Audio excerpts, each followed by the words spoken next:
The Florida Gators 2023 recruiting class is all but wrapped up, pretty much, right? Yeah, that's the approach we're taking. But we're going to talk about here John Garcia, Locked On's recruiting insider, here on Locked On Gators. You are Locked On Gators, your daily podcast on the Florida Gators. Part of the Locked On Podcast Network, your team every day.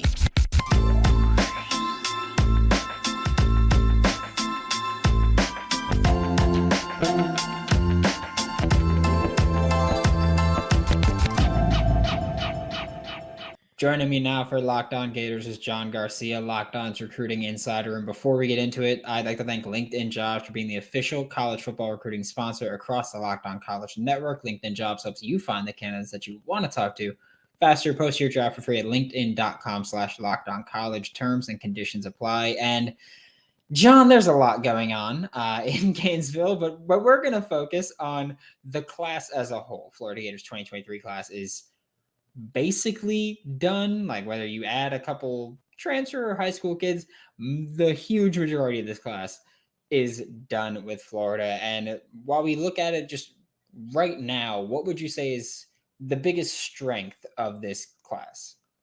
Well, we've talked about it on this pod for a long time. It's the positional units that had that great combination of volume and star power simultaneously. So three come to mind with this Gator class. It's obviously wide receiver.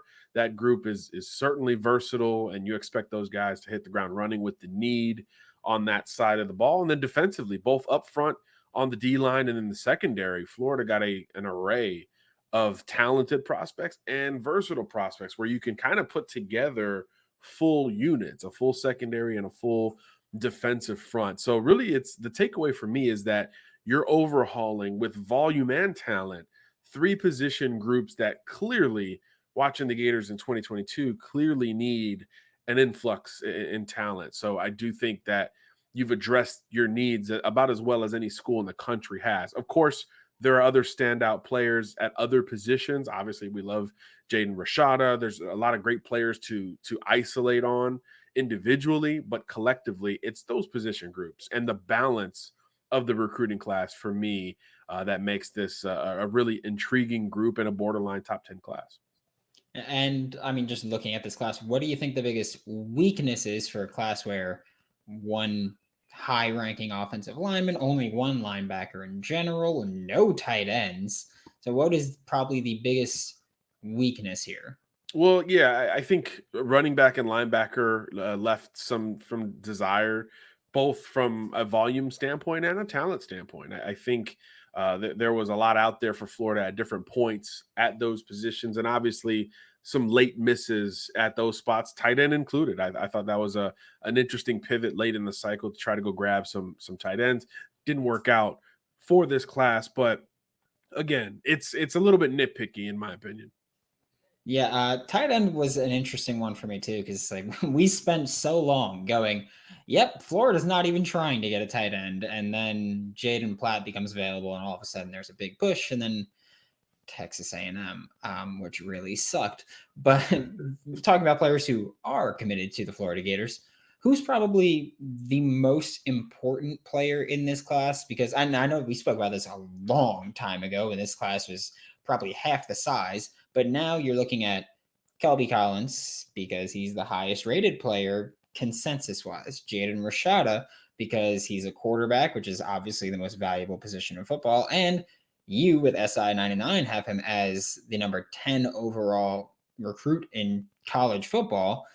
Or Roderick Kearney, who is also interesting that you guys have him listed as an offensive tackle. Most places have him listed as a guard, which we've talked about this before. I mean, it's kind of flipped with Francis Mauigoa. Most places have him as a tackle. Yep. SI 99, you guys had him at a guard. But he's got a solid chance to contribute immediately because Florida's lost Roderick Kearney. Florida's lost Richard Garage. Florida's lost Michael Tarquin. Florida's lost Ethan White. And Florida's lost Osiris Torrance. One returning starter. So does that make him instantly the most important guy? I'd have probably went Rashada before your great setup, but I think you're talking me into Kearney. He's a guy who, we list him as a tackle because we see him as a swing prospect. I think he could play either tackle, and I think he could play guard.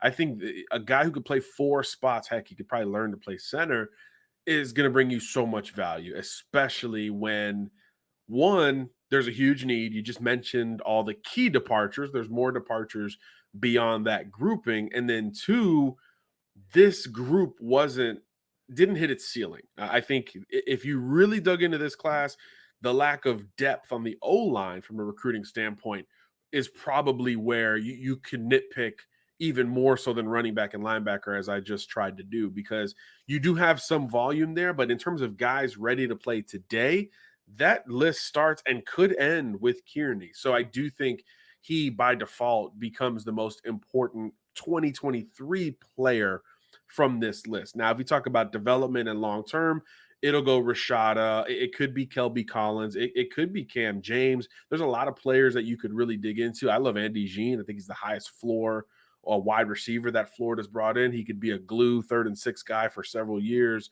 under Billy Napier. But in terms of this upcoming season and right now, I'm going to go with Kearney. He can play either guard spot and at least one tackle spot immediately.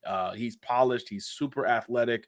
I love the pad level that he plays with at 6'4", 300 pounds. The movement skills, the redirection ability, all those boxes are checked very boldly with Kearney. And we saw him again one more time at the Under Armour All-America game week, and it was status quo. He held his own as usual and worked multiple positions, the two things that really make Kearney for us a clear SI 99 recruit. I love his floor, but his ceiling is intriguing simultaneously, especially when you tie in that versatility from a position projection standpoint. Yeah, and with Kearney, I would like to ask also, because I know I saw some Gators fans talking about this Monday, where they were talking about Kearney potentially coming in and playing right away, but they thought he was light, as in he needs to add like 20 to 30 pounds. I wasn't super certain about that one. And so I would like to get your take on it. Do you think Roderick Kearney needs to add weight, maybe just convert some baby fat to muscle, whatever it might be, to be ready to play SEC football? Yeah, I mean, he's right at 300 pounds, so I'm not sure if it's a look test kind of thing.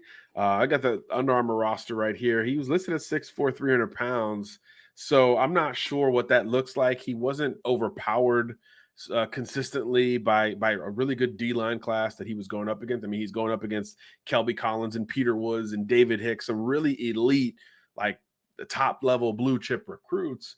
And he was never really overpowered. It was never like, oof, he didn't belong here, which was not the case for some other offensive linemen that were participating. So I didn't get that takeaway in seeing him in the offseason, or certainly seeing him earlier this year. So yeah, I'm not as on board with that. And look, these guys are going to get there. He's an early enrollee. He's probably already moved in by the time this recording drops. And boom, you're immediately going to hit that SEC strength and conditioning program, the nutritional program, all of that simultaneously. So by the time, September rolls around, I think if there were any body tweaks to be had, 10 months is a long time to accomplish those, especially when you're going from high school to college. Things change physically very, very quickly when you make that jump. Yeah, it's also important to say that, Florida last year had Richard Garage starting at tackle, 6'5", 308. So an inch taller, but 8 pounds heavier. So probably distributed generally the same. Kingsley Aguakin, 301 pounds. They had quite a few offensive linemen that are in that range. Austin Barber, 310 pounds. Osiris Torrance is probably the biggest outlier because that dude is just a mountain. He's his like own category on the field. Yeah, he's like 340 pounds. So he's obviously way different there. I don't know about you, but as bad as Monday night was for the national championship, at least I made some money off it while I was being very upset, because BetOnline. That's where I went. I went to BetOnline. I've been using BetOnline for years. It's one of my favorite sports books. So BetOnline's been the place. And yes, I use multiple. Deal with it. But it's got so much, not just football, basketball, baseball, soccer, hockey, tennis.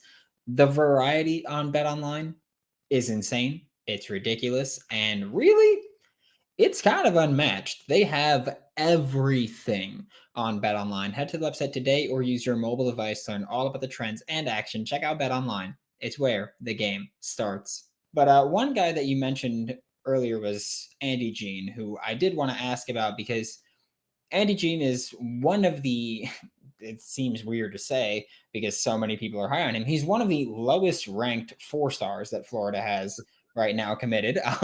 So there's Andy Jean, Bryce Thornton, and Jaden Robinson as some of the lower ranked 4-star players. But I did want to ask you just about their potential impact, whether it's 2023 or beyond, because they're lower ranked 4-star players that Florida Gators fans, myself included, are very high on for this roster. Yeah, and I think there's some continuity between them, especially Gene and Thornton in particular. Neither is going to physically overwhelm you. And look, let's be honest. I worked at 24/7. I worked at Scout. I'm working at SI. Like, we value the profile, right? The athletic profile and the frame. How well do you check those boxes? And when you're like a Nicholas Harbor, you're like, look, I know he's pretty raw on the football field, but look at all this stuff that you got going for him. These guys are the antithesis of that. Andy Jean, 6 foot, 180 pounds or so, good speed, not the fastest guy, at the position nationally. And he's not the biggest guy, right? But man, can he put together route combinations? When you get to the top of the route, he is going to win.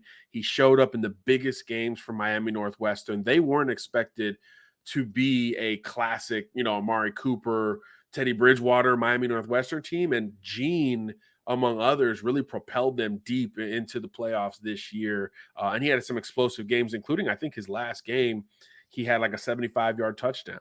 So this is a player who has that combination of when the lights are bright, he's okay with it and ready to make plays, but he's also got this polish as a wide receiver that really carries over. So the mental with Andy Jean is strong, even though the physical might leave something to be desired. Ditto for Thornton. He's a savvy defensive back. I think when you talk about a guy who's not going to be a pure corner, there's always this gray area that you can move a guy within or outside of. Bryce kind of occupies all the gray areas. Can he play nickel? Can he play safety? Can he support the run? Is he good at the catch point? Is he consistent? Does he take the right angles? Is he efficient?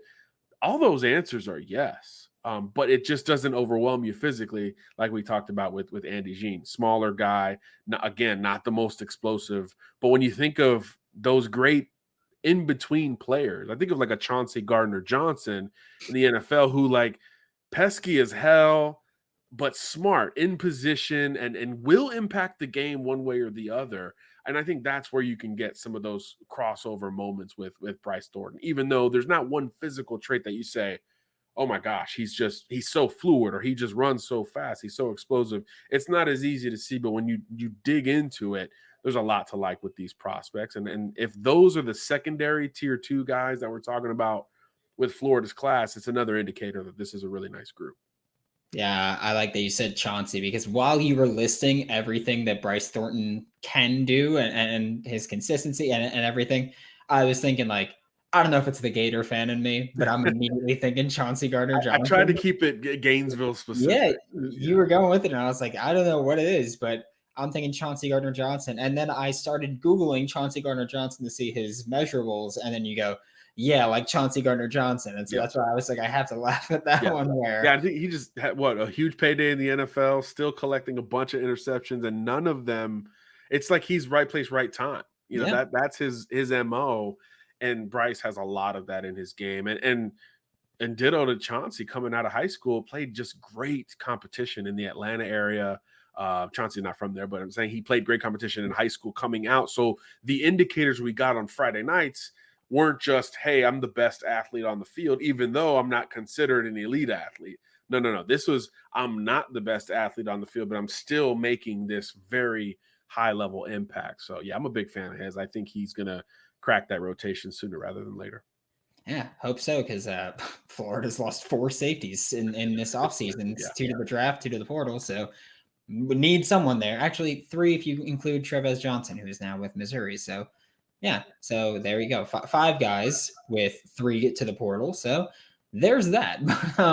Florida and Billy Napier have taken a very specific approach in terms of recruiting and Billy Napier's been very open about this, where he's like, hey, we want to focus on recruiting within a 500-mile radius of Gainesville, which you could probably do with Florida schools more than you can do with a school from, even the Pacific Northwest. Mm-hmm. You can probably, because there's so much talent just in Florida and in Georgia and in Louisiana, because in that 500-mile radius, you barely fit New Orleans in there. So you can get quite a few guys in it. We're squeaking in there. It's like, 497 miles or whatever it is, but still within 500. And of Florida's 21 commits for this class, strictly talking high school, Florida only has 2 kids outside of that 500-mile radius. One of them, Jaden Rashada, of course, who's from California, and one of them is technically outside the 500-mile radius because it's Will Norman, who is an IMG kid, but spent his last year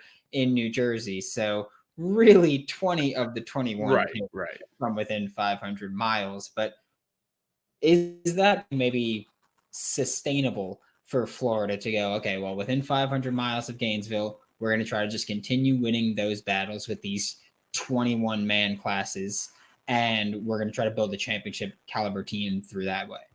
Yeah, it can absolutely be done. This is Florida. This is the best high school football state in the country. You're in the almost direct middle of that state. Your neighboring states are obviously Georgia, which is at worst the 4th best high school football state in the country. Some will argue it's up to 2, 3, and there'll be some that tell you it's number 1 at this point, especially following the pandemic with all the population movers. And then you look at those border states, Alabama, Louisiana, not only where a ton of Billy Napier ties exist, but per capita, those 2 states produce the most NFL players relative to their population. So yeah, if you can recruit well within that 500-mile radius, you're going to do quite all right. And you could even consider Rashada at one point a lock to IMG Academy. So he would have been in Florida as well at the end of his high school career. I think he was committed to IMG and then COVID happened. So he ended up staying back home in California. So yeah, really there's a lot of Florida Rashada vibes, coming out of the last few years, really, in looking at his trajectory. So yeah, you can absolutely do well in that footprint. You have to recruit nationally in general. That's kind of the general consensus for winning. But if you think of the schools that have to do it outside of that footprint, it's Ohio State, it's USC, it's Texas, right? Clemson probably right on the bubble in that regard. But when you look at the great teams in the South, it's largely within their footprint. Georgia just did it with, Mr. Georgia, Stetson Bennett leading the way. Alabama obviously has always dominated its own state and gone into Florida and Georgia historically well.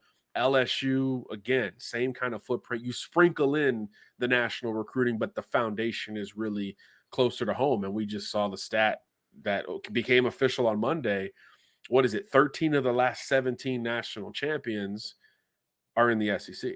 So, and the outliers are some of the schools we just mentioned. It's Ohio State, Clemson, and I guess Florida State would be that other outlier, but it's same deal. 500-mile radius from Tallahassee is kind of the bulk of what FSU does on the recruiting trail. So in the last 17 years, that precedent has been good enough. The question has always been who can challenge that? And it's those schools that have to recruit nationally that are outside of the SEC footprint. So Florida doesn't have to play that game. And this class, I think, is a strong indicator that playing it close to home is going to be just fine. Yeah, and I hate that I have to ask this, but I was planning on doing it anyway. But Florida currently has 21 high school commits. Caden Jones being the most recent one, who just committed last week. Yep. He's obviously not an early enrollee. Florida has 16 early enrollees.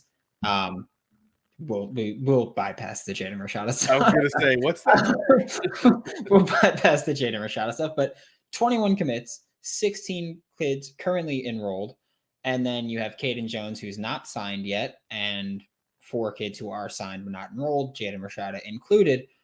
what kind of an advantage is it for Florida to have, or not, obviously not an advantage over anybody else specifically, but just what kind of an advantage is it for the program and for the player to have so many of your high school commits signed and enrolled, and they're going to be there for spring ball? They're going to be able to get this added time with the team that, other kids won't get that advantage. Other schools might not have that advantage, but for Florida, how important is that for building a team where you can go, okay, we wanted freshmen to play early anyway.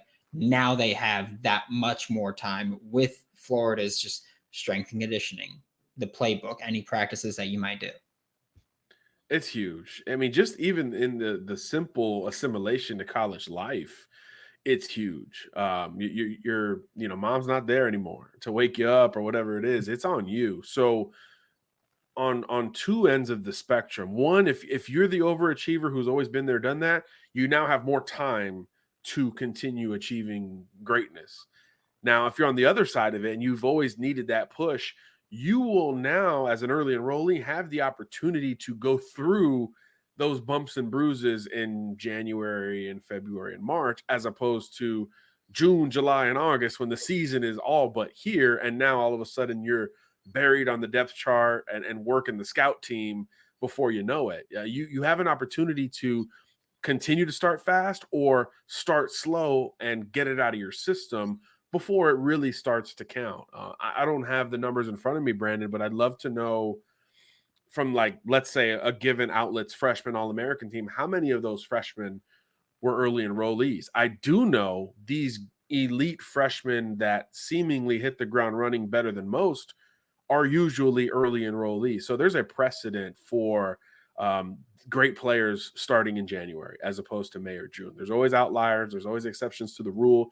But for the large portion of freshmen that make a true impact, they're enrolling in the month of January to either get the kinks out or just, again, hit the ground running and make it known immediately, hey, I'm a guy, I'm going to factor in. Let me just learn this scheme and college life in the meantime. Yeah, you mentioned college life. I don't know about anybody listening. I went away for college.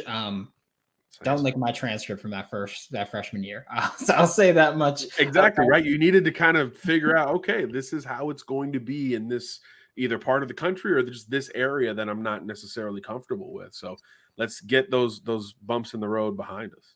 Yeah, getting them just my old boss used to have a saying that was eat the frog in the morning and just get the worst part of your day done early on, get the worst part of your time done early on. That's kind of the approach there.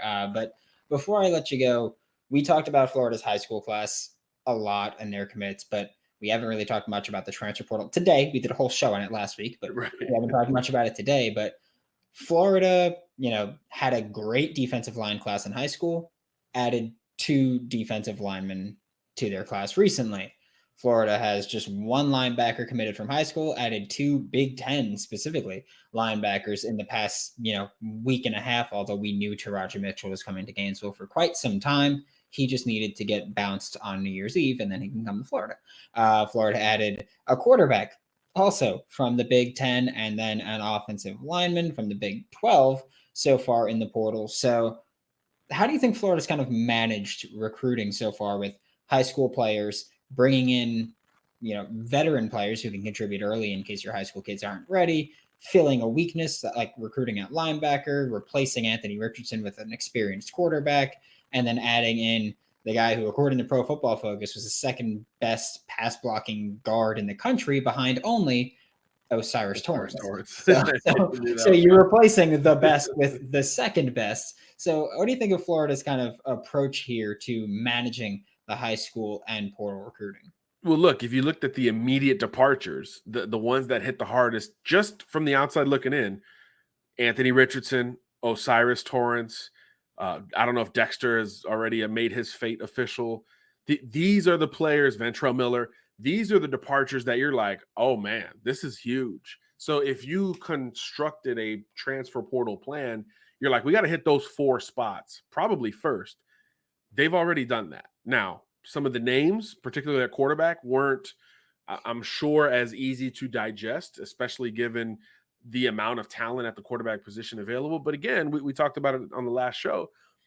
Graham Mertz has the combination of experience, athleticism, chip on your shoulder, and this mental ability to grasp offenses that change every year that is going to help sooner rather than later. So he's one to maybe not undervalue in this pursuit through the portal. But again, you've answered player specific holes as opposed to position specific holes. That is where you start to combine everything with the high school recruits coming in as well. But in terms of bringing in experience at key spots, you've done it. Mazakua will replace Torrance in theory. Mitchell will replace Miller. Obviously, Mertz will replace Richardson in that pursuit. And you've got a couple of D linemen that can play inside out, most notably, of course, Cam Jackson coming over from Memphis. So this is a nice group so far. We know the first portal window's got about a week left, and the second portal window will be just as hectic in the spring when it reshuffles again. And you expect a program like Florida to take advantage of both windows. So you've hit the initial box. Now it's about depth and honestly scouting out the best available relative to what you got coming on board. And what's interesting about that spring window that I'm sure we'll talk plenty about is that we'll have another layer of tape, right? We'll have spring practices and obviously spring games across the country to look at. And it's always a time of year where we're talking about the following season more than ever. So all of that will factor in well as Florida evaluates its own roster simultaneously. So yeah, I think more portal additions are certainly along the way. I can't wait for it. You know me, I'm rooting for chaos always. So I can't wait for it, but the portal and chaos go hand in hand, my friend. Which is perfect for me. Thank you so much, John. This is John Garcia, Locked On's recruiting insider. Catch him all throughout the Locked On College channel and Locked On Gators every week. So far, we're 2 for 2 with weeks of having you on the show in 2023. So we're on track to be perfect. It's awesome. Thank you so much, John. Thanks for having me.